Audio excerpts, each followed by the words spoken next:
Hello, and welcome to episode 2 of Ceramics Innit.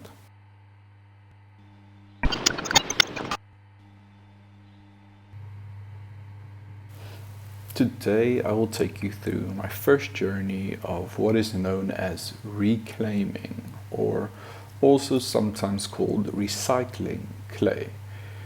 But before we get to that, as you can clearly see, here's me throwing a bowl that, although I wanted to use it for a bowl to feed my adorable kitties with, it unfortunately cracked all around the base and has since joined the dreaded bucket of failures and mishaps.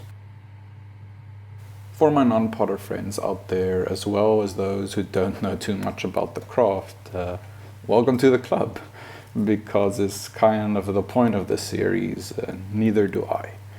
Well, I understand why certain things have to be done, I just don't know how to do them yet. Like this bowl I'm throwing right here. I know why I'm doing it, just not yet how, unfortunately.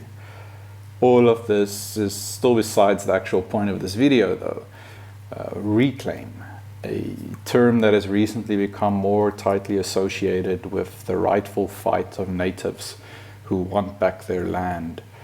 But at the same time, a term that is as old as ceramics itself. You see, clay can be an almost endlessly recyclable material as long as it stays just that, clay.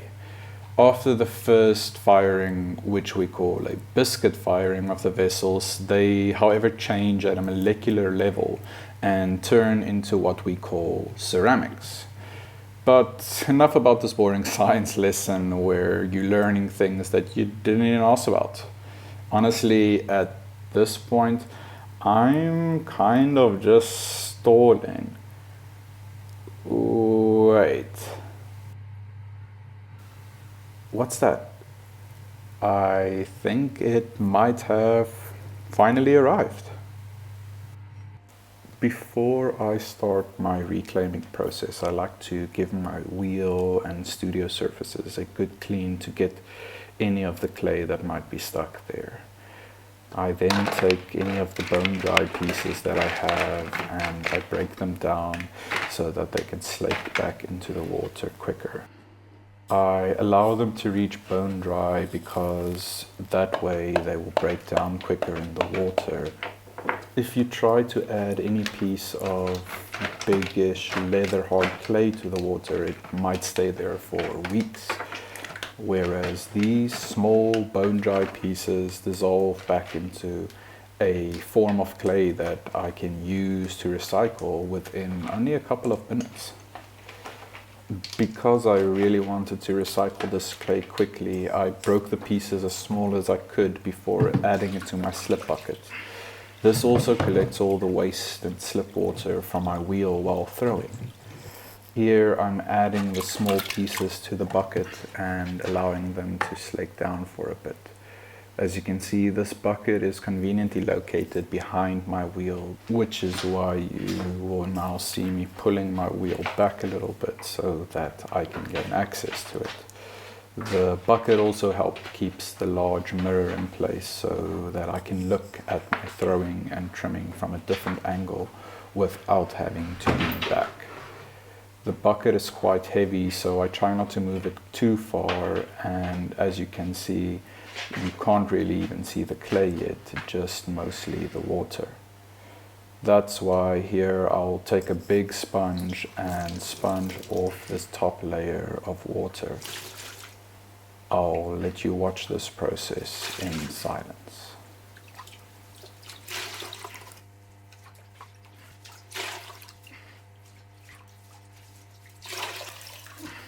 Once most of the water has been removed from the slip bucket, I'll take the sponge and dab around lightly 1 or 2 more times just to remove the utmost of it.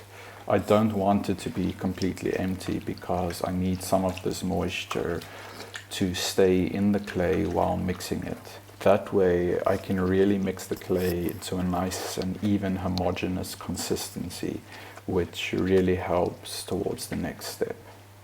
I found these black sponges which I used as little footstools underneath my plaster slab of clay to make sure I don't damage it on the ground. I then take the slip bucket and pull it to the other side of the plaster slab where it's easier for me to reach. I use plaster because it absorbs moisture from the clay. Once I sit down and get myself comfortable, I start reaching into the bucket of slip and clay and I spread it over the plaster slab. While doing this, I try to keep it in an even thickness all out so that once I leave it to dry, it'll dry out at an even rate.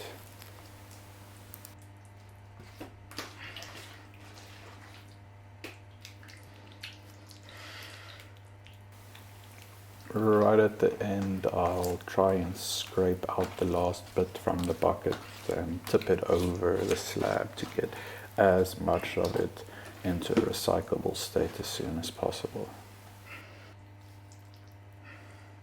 I'll smooth it over one last time before poking 6 holes in it for the air, and then I leave it overnight.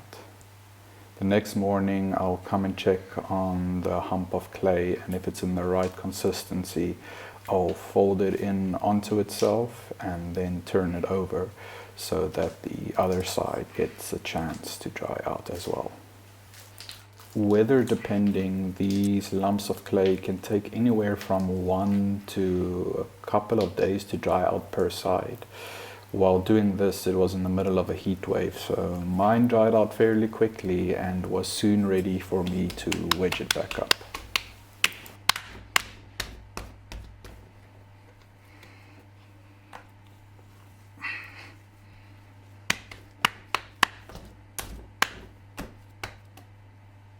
I take the flat piece of clay and fold it over and onto itself a couple of times, creating a sort of rectangular hump that's easier to work with.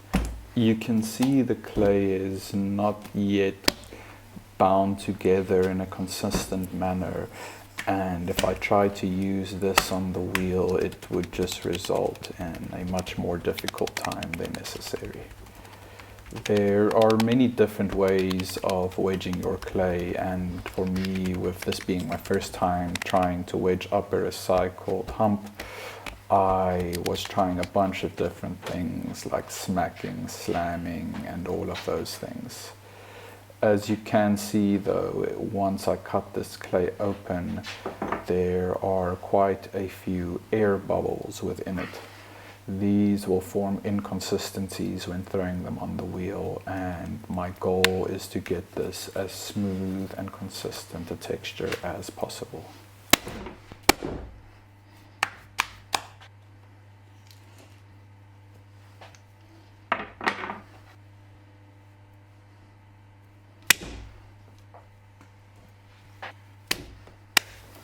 What you just saw me doing there was a very pathetic beginner's attempt at what is known as cut wedging.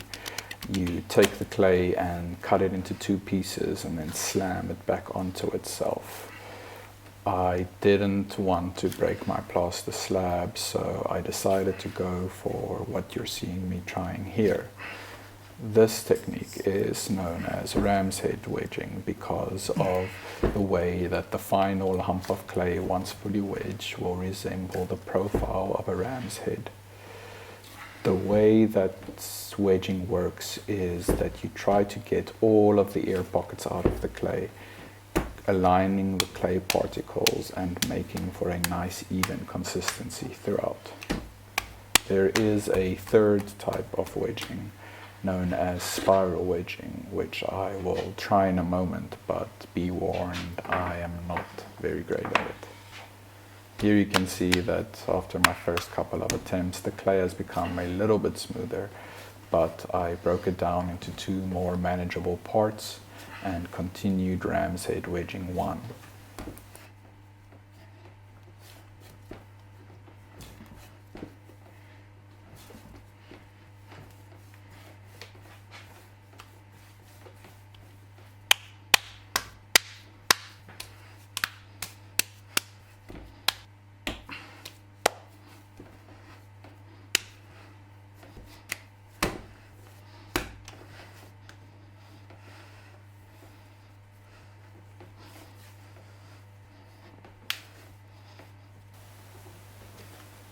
this piece that you see me busy with here was my very, very sad attempt of trying to spiral wedge a lump of clay.